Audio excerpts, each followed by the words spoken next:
So I was at this cabin with my retreat buddy, Louise. And any of you who've been around in January remember that I was at the same cabin with my buddy Louise when I gave a Dharma talk. I'm back home now, so Louise is just here in spirit. Um, and we were participating in the third online retreat offered by Sharon Salzberg and Sylvia Borstein on the parames, the perfections. And the title is A Direct Path to Happiness. So I'll share some of the thoughts from that as well as other experiences.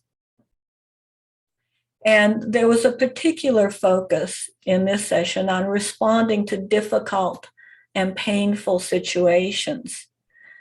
They stated that it occurred to them at some point that rather than starting the practice with meditation, to develop the capacity for the parames and for these heart qualities. And if you're wondering, and I'll post them in the chat later, hopefully, fingers crossed with my technological competence.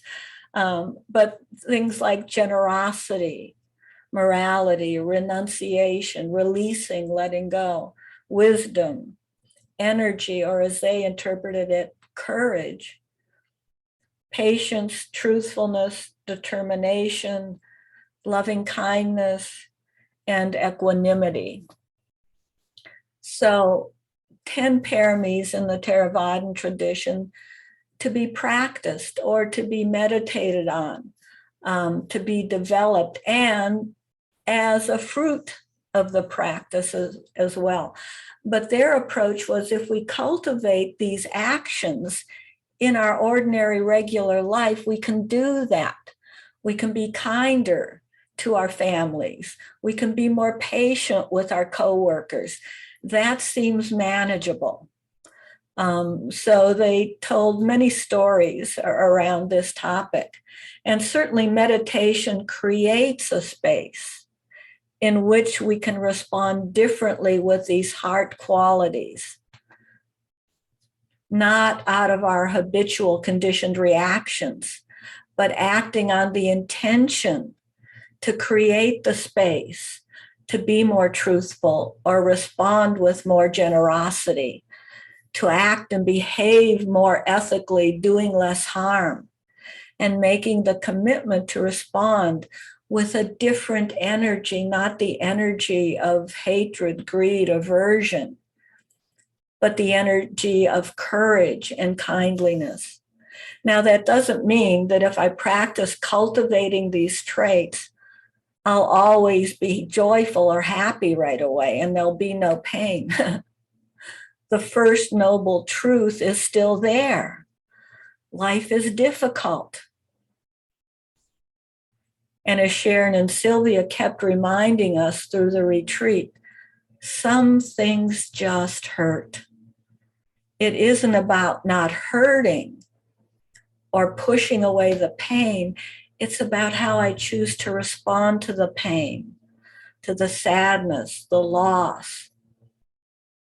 Responding out of the intention to do no harm to myself or another, cultivating that non-harming morality, to be more truthful with myself, to see the truth more clearly, so that I'm not piling on unnecessary suffering on top of my pain.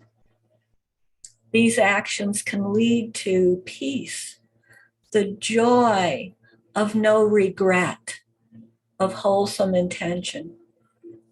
Now, Sylvia and Sharon, if you've attended their retreats or know their practice, are just amazing storytellers. And they told stories of their own ordinary experiences with situations that just hurt and what to do with that pain, as Ram Dass stated, for acceptance and transformation.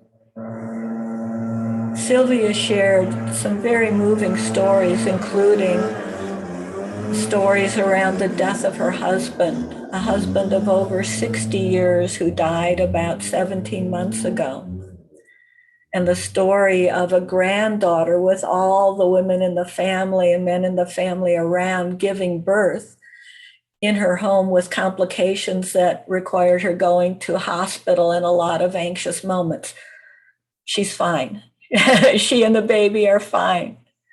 But there was anxiety and worry and pain in that process.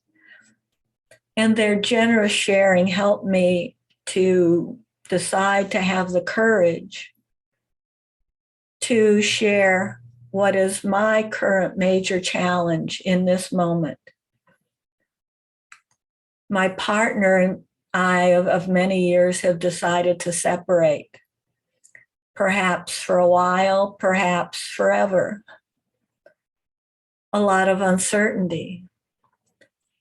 And we're doing this letting go, this releasing of each other to see what our own paths need to be. And I'm so appreciative of the practice, especially as Susan and Bill have shared with us and nurtured, and that Sharon and Sylvia have affirmed that accepting and embracing this just hurts doesn't mean I'm a bad meditator. It doesn't mean I'm an unskillful Buddhist. You know, some things just hurt. The loss of a loved one and the changing of a dear relationship. And letting go sometimes just hurts, even if that's the wisest thing to do. Our practice helps us not add layers onto that pain and suffering. And the benefits of the practice I've been able to draw on, that my partner and I, that we've been able to draw on, involves not turning to aversion, not turning to hatred and anger and animosity, no blaming, no making somebody else the bad guy or the wrong one, not clinging to an only wished for reality, but having the courage to see reality as it is. And we're both doing our best by accepting that this just hurts and being able to be with that without running away from it. With being truthful about the pain and the heartache and the sadness without adding worrying, obsessing, ruminating about what might, what if, what could go wrong. All the things that would be so easy to storytell about. Just being with sadness and loving at the same time. And in this process, I thought about all the people all over the world who are being separated from ones they love, sending family members into combat, into war, sending children off to college, saying goodbye to a family member who may be leaving for a whole new country to try to make a living that can support the family. I wished all of us comfort for our aching hearts. I wished all of us safety and ease of well-being. And I loved each of them and all of them, and can feel the warmth and comfort and softening in my heart as I had these thoughts.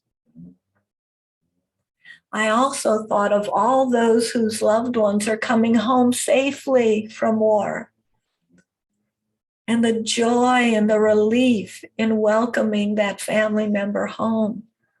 All those who are being reunited, who are coming together, getting married, just beginning relationships. And I felt their joy, and my heart just burst open because I am supported by their joy. I am happy for their happiness, and my heart is comforted by their joyfulness. Their joy infusing my aching heart. And then I thought of the story of Shakyamuni Buddha, leaving his family. And I must admit, I've always been a bit judgmental about that. Come on, that's pretty selfish, right? You're leaving your young wife, your newborn son behind. How could you do that? But I thought about it differently from this perspective of my difficulty, from my pain. Leaving his wife, his new child, his parents. And for the first time, I really felt the pain and sadness of that. The pain and sadness that he experienced, the angst of coming to that decision that I need to do this to follow my path. The fear and uncertainty he and his family must have felt. I wondered what difficult, gut-wrenching conversations they must have had, and the honesty and courage they must have had to engage in that separation.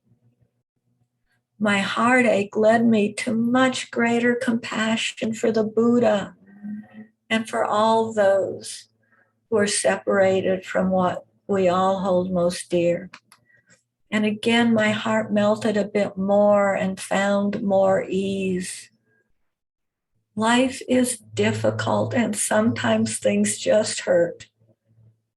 I don't have to make it worse by judging, criticizing, blaming, accusing, clinging. I can use it transformationally. And I can find comfort in realizing that I share this human experience with all people, even the Buddha.